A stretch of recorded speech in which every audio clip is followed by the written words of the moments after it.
They left the cactus behind when they moved out. A spiny, forgotten little thing, crammed into a chipped terracotta pot, sitting on the fire escape outside my apartment.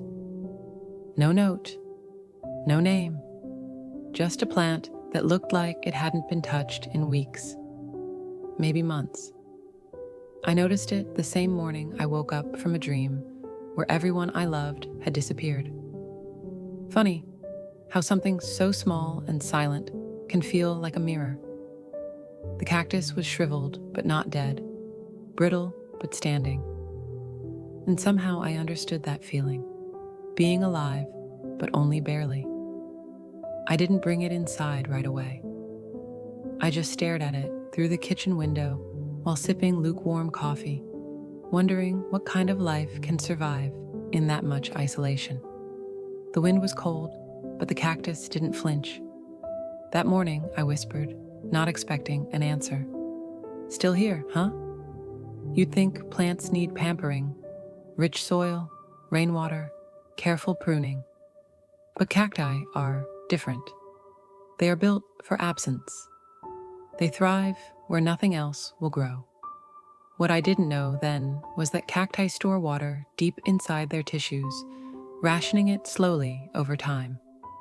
They breathe at night, not during the day, using a process called photosynthesis, closing their pores in the daylight to conserve moisture, waiting patiently for darkness to open up.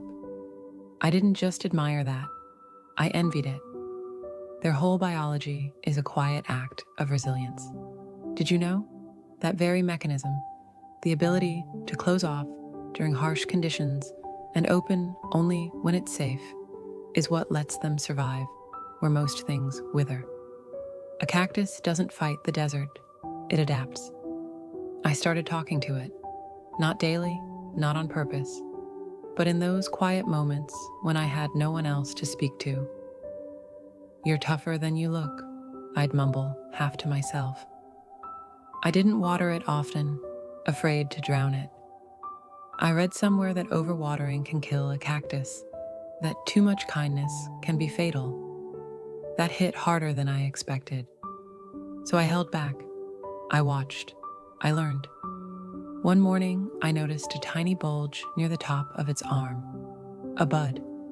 It wasn't blooming yet, but it was coming. That was the same week I went an entire day without feeling like I was vanishing. The same week I stopped pretending I was fine and actually called someone back.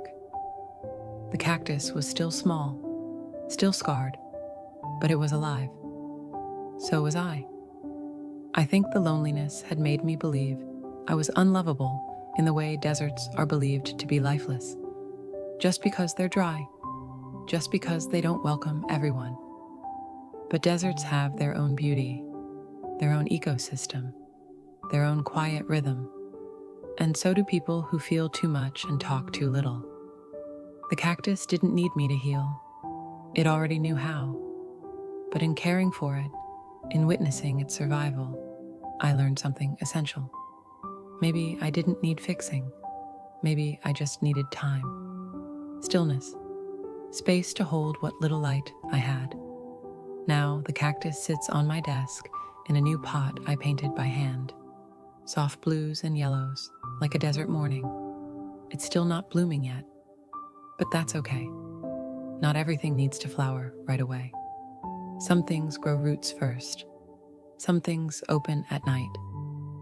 And maybe the way we survive loneliness isn't by rushing toward noise or people, but by learning to breathe quietly in the dark, like a cactus does. So if you ever feel like there's no one listening, maybe speak anyway. Whisper into the silence. Tell a cactus your secrets. Tell it you're still here, because it will understand. And maybe, just maybe, in that soft exchange between your voice and its stillness, something in you will remember how to survive too. Let the cactus teach you. Let it be your quiet teacher of endurance. And if you water it today, do it slowly, with presence, the same way you'd want someone to water you.